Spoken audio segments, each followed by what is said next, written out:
জন্য তুমি কিছু বলো না। ঢোপে একদম আমার ছেলে বলবি না। ছেলে তুই বাবার ঘর থেকে আনিস না। মাথাকে কি বলবো? ছেলে আমার না, ছেলে পঞ্চায়েতে।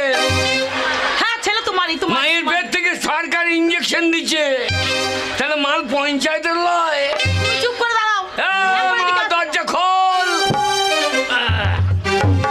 আরে বাবা, আর বাবা তখন অজয় গাবাই বলেছিল। আমার সোনা রে, কোথায় ছিলি রে সোনা?